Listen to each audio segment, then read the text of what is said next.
Hi, I'm Cheryl. And I'm Megan. And on today's Taco Tuesday, we're going to be going green. Yeah, we're going to get out all those little things of metal in my bucket of bucket O metal scraps. Yeah. And we're going to show you how to use all those rubber stamps you have at home, because you can stamp on metal, and we're going to show you how to do it. So get out your stamps. Get out your stamps. Get out your StazOn ink. Get out your StazOn ink. Get your metal out. Get your metal out. Get your refiner out. Get your dogs barking, because that's what they're going to start doing right now. Yes. And let's start stamping. Yeah. Okay, so for this project, we're going to use StazOn ink, which is... Why is that? It's an ink for non-absorbent surfaces, which our piece of metal is. Plus it's permanent. Well, that too, yeah. It's solvent ink pad, jet black. Doesn't matter what color you're going to use. I'm going to use one of my stamps that I've got. I believe this is a Stamp Camp stamp. It's nothing but really cool hearts.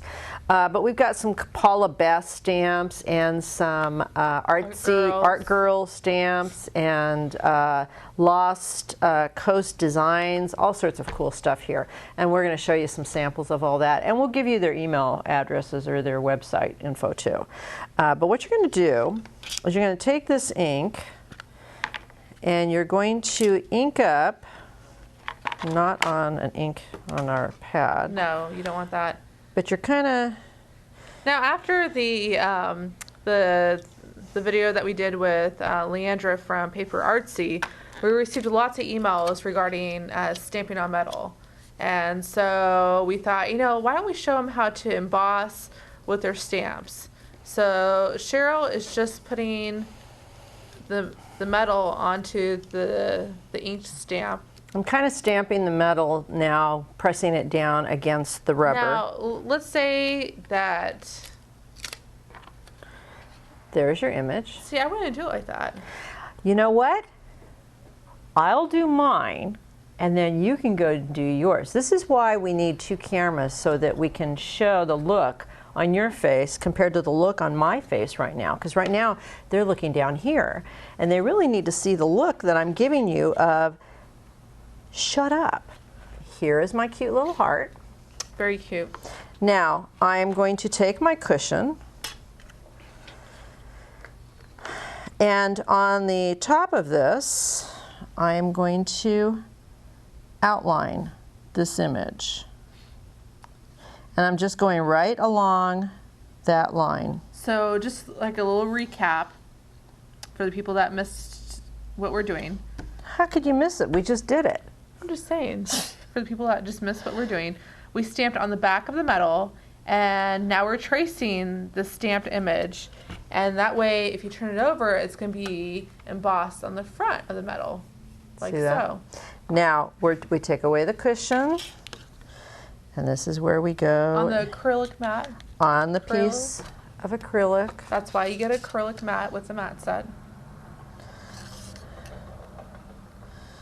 And you're going to go all the way around the outside edge of this, because you have... And the inside. And the inside, because you have the outline. Well, it depends on what the shape is going to be. Now, let's make a point about this. Obviously, if you've got one of those stamps that is a really super involved stamp, not going to be a real good choice to stamp out. Although, let's go back to this L that we did. Imagine this is a rose that is real intricate. You could go and you have it stamped onto the metal, because this will dry. Quit giving me those dopey looks. This will dry. You could emboss around it, and I'll get to that point, where you still leave the ink as part of your design. You know, if you wanted to do out, say, the word love, you could add more embellishments around it. But back to my heart here. I've got my heart. I'm going to sand. Love. I'm going to show you. Okay. I'm going to sand that image, but then I'm going to take my thick cushion, take my paper stump, and I'm going to puff my heart. This is called puffing? This is called puffing. And then, of course, you're going to fill it with spackle after you get done with it. But this kind of gives a cool. And we already went over what spackle does. Yeah, we've done that on another video. And then you go back and you refine around this. And I don't know if this is going to be hard to see I think it might be a little bit hard to see, but in video land. yeah. But you kind of get the general drift of that as far as that has a little puffed edge. I don't know if you can see it on the back, how deep that is. That is so cute. But there's that. Now I took it a step This is further. so great for embellishments, for scrapbook pages or cards. I mean, I could see that like on a Valentine's Day card. Especially since Valentine's Day is over. I know, but It could. It could be the front of a card, or you can make this into jewelry. Now here, I went and did, I don't know if you can see that very clearly, around the outside edge, I used one of our wheels. So that makes a very sweet little card. Here is an image that we did. It is a Paula Best. I'm going to show you the, oh, I love Paula Best stamps. so I did it into metal right here. Let me see. Now Megan has to see it. Oh, very cute. But you can make it into its own little embellishment. Like I said, if you're making these into pins, or if you wanted to do a card, front of a card. Love this. Now that This is the Art Girls. the Art Girls. Now you did a little bit different. Well, I took our wheels. So here, I'm going to show you, I did this at Christmas time. I made this little embellishment. That's that same house, and you can see the house right there. But I went over it with our decorative wheels, and then this is all just aluminum with black paint on it, and then I used some of our rub-ons for the roof line. But here, if you go in closely, you can see where I used some of our decorative wheels to go. So I made the roof a wavy wheel. So basically, if we turn this over, you have the image on the back, and you just follow that line around with the wheels. Right. Okay, instead of with the refiner. Right. Oh, awesome. So that's that You are effect. So creative. Now this is, I don't know, I think this is a Lost Coast or it's a Stamp Camp image, I think. Or no, it might be Invoke Art. So I inked up this face right here because I saw that and I thought, oh, that would look so cool on metal, and then I did it on the black.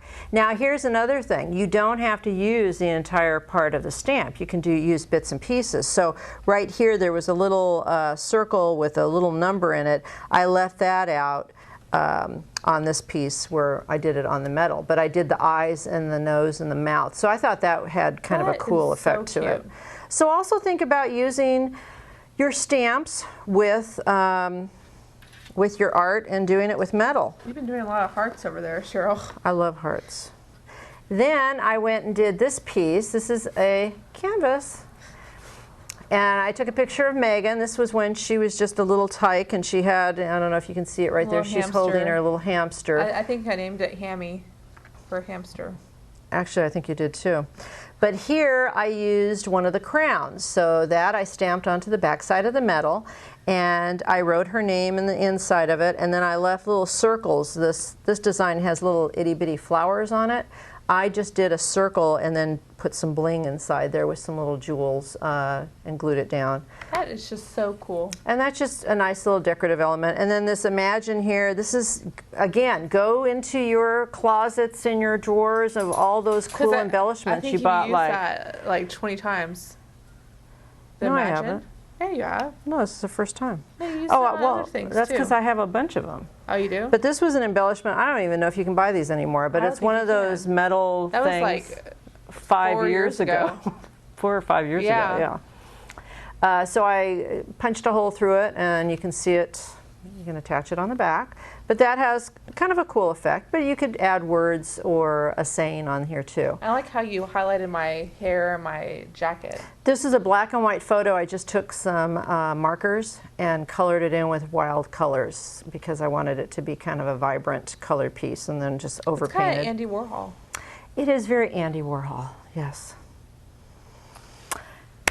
So, quick, easy projects, all using the stuff you already have around your house. Don't go buying anything special. Well, no, you should buy our metal. You do want to have every color our of tools. metal and all of our tools, And molds. Goes without saying. But utilize some of the things you already have around your house: rubber stamps, scrap metal, and incorporate it with all your goodies you already have. So until next Tuesday. Stay green. Is that our tagline? Stay green. Adios.